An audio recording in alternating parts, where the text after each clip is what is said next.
Welcome back to the Artie Lange Show. Quick updates in the world of sports. In the Thursday night football game, 17-10 now, Miami towards the end of the third quarter. Miami with the ball, 17-10 Miami, and it's 80-80. Knicks and Derrick Rose's Bulls. Rose not having another good night, so we'll see what happens. Sitting here with Vince August, the New Jersey judge, when I say judge, not like Simon Cowell, a judge who sat on the bench and was a comedian moonlighting as a comic for years, gave an ultimatum a month ago, given an ultimatum and said, what do you want to do? You want to be a judge, comedian? He chooses comedy, and I respect that. So now, since you make that decision, what's been happening? You do the roadway more often? You get more work? Or what's going on? Well, the story blew up, and actually the timing couldn't have been better in terms of what was going on in L.A. at the time.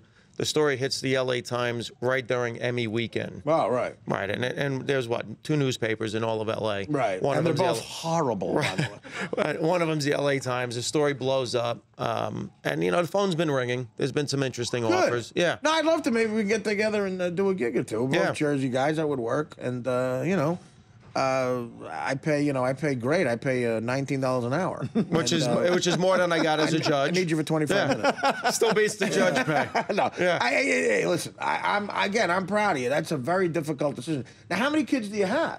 I don't have kids. Oh, that's right. You said family, so no, that's just his fiance. The hell? I got my and you're not even married. No, not married. You're fine. You're fine. You're fine. Everything's good. Now, how long has the girl been with you? She's been with me 15 years. She's been through it all. She's seen the ups, the downs. And she stuck with you. Yeah, she's seen the gigs in the back of restaurants. Good for her. Yeah. Good for her. And I have a similar thing. My girl's been with me 4 years, and it's been a rough 4 years, and she stuck with me. Right. I must say, tonight, got to give Adrian some props. She made a fantastic chicken parm with capers and puttanesca sauce and pasta. She's beautiful and young, and she's learning how to cook. That's going to be a triple crown right there. Let me tell you, my fiance. Thank you, honey, if you're listening. My Thank fiance, you so much. unbelievable cook. Right. Yeah. That's great. And you would never think Polish and Irish. You wouldn't think that turns into good food. But I had a buddy who was Polish and Irish. You know, the hacky joke we used to make was he wanted to beat somebody up but forgot who. Right. But she's that's amazing. great. Yeah. No, listen, I lucked out. I got a great woman who's behind me during this whole thing. And when I made my decision, she was like, listen, whatever you decide, you know, obviously I'm behind you. Yeah. And I said, well, I know what I'm deciding, you know. And she said, yeah, and that's the right choice. When a woman's behind you, you just got to make sure you don't have a strap on. Right. I don't know. I think boy, Buzz Lightyear is a tough crowd. No, I mean, you have a good woman behind you, too. She's wonderful. She really is. I mean, you know, and she puts up with, our crap. Yes, absolutely. And this isn't easy. You know, putting up being with a comics girl. No. She's my girl. I'll tell you, she's really.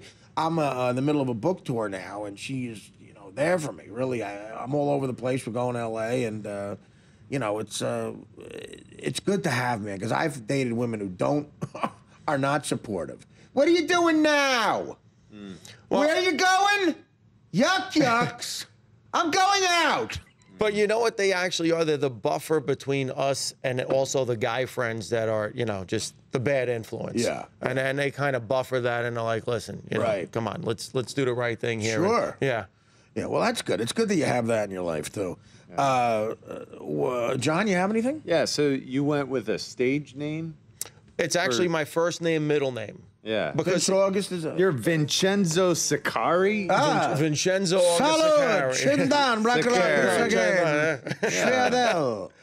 Well, the funny thing is about that, people say, why did you use a different name out of the gate? And the truth of the matter is, I had to hide it from both professions. Right. Because if you're a comic and club bookers or whoever's in comedy knows you have a day job where you're making money, what do you say? Oh, this guy's not taking it serious. It's a hobby. And he might not show up. Right. So might be tired. Vince August is your comedy. That's my stage name. Right. So I hid being a lawyer from everybody in the comedy business, the entertainment business, because you want to be taken serious. So you go on auditions, you go on, meet agents. You don't want them to know you have this other life. Right. Same thing as a criminal defense attorney for years.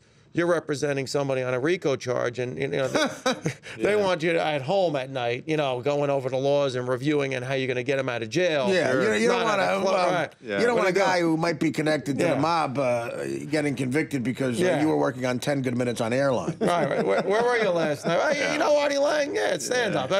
We'll kill him too while we're at it. Now, Mike, you're a superhero for Halloween, but of course your real job is a premier stand-up comic. You've been in the business for years. What advice do you have? I love Vince. He moonlights during the day as someone who sleeps. Yes. I know Vince for a long time. I'm happy to. Hi, Vince. How are you, buddy? How you doing, I haven't seen him Bichetti? in a long time. Now, well, what do you think of his decision? You're happy for him, right? It's he extreme. has guts and to go for it. That's awesome, Vince. Congratulations, buddy. Yeah, I used to see Bichetti all the time, Broadway. Good guy. Broadway? Yeah. What Broadway stint did you do? Oh, this was a Broadway comedy. Yeah. I know. I didn't think you were.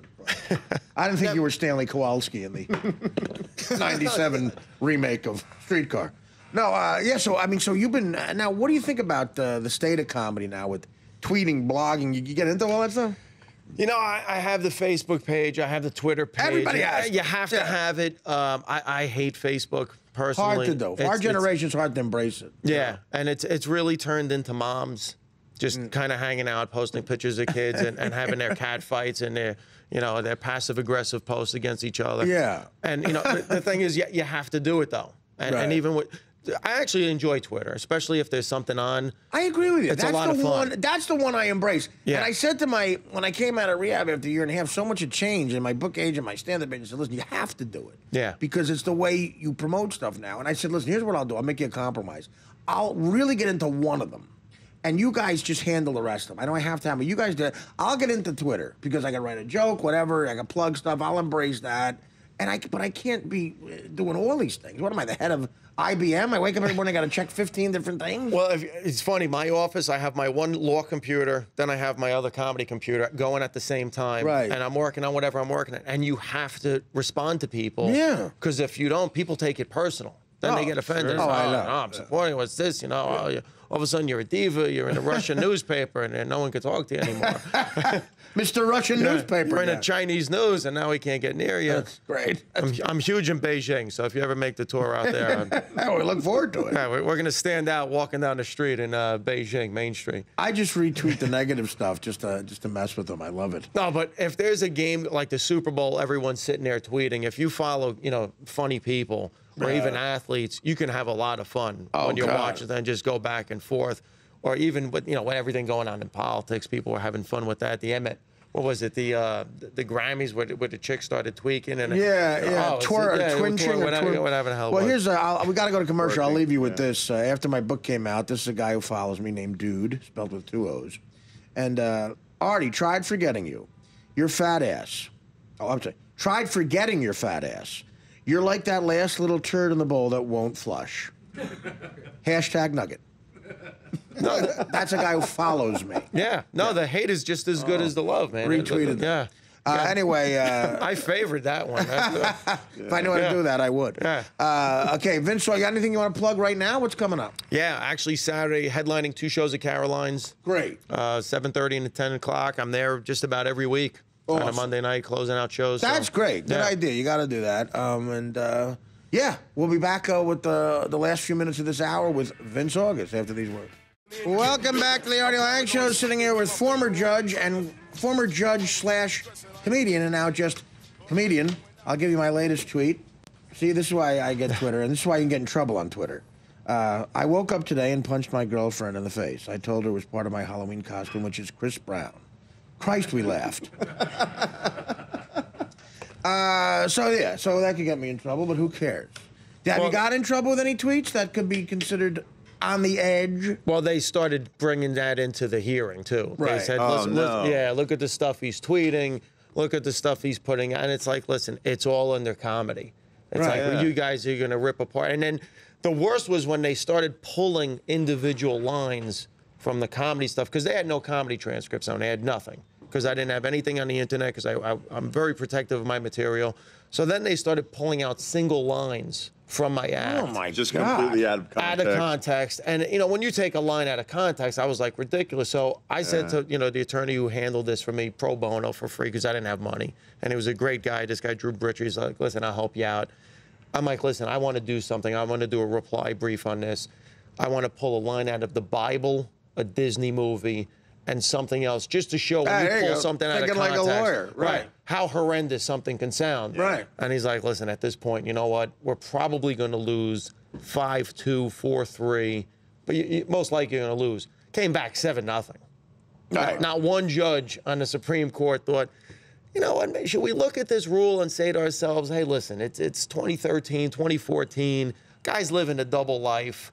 Is it really an issue as to what he's doing when he's not a judge as much as what he's doing when he is a judge? Nah, the out of context thing is good. My uncles didn't talk to me for years based on one thing one of them overheard me say on the phone on Christmas, which was, so big deal, I banged him. You know, and we didn't talk for years, and I'll get into what the context was later. Yeah, so but again, I'm proud. You see, you're fighting. You're fighting for what you want to do, and it's America. You should be. I mean, you know, it's great. Well, the funny thing is, when I went to the hearing, the prosecutor it was from the Attorney General's office. She wouldn't shake my hand. That's not good.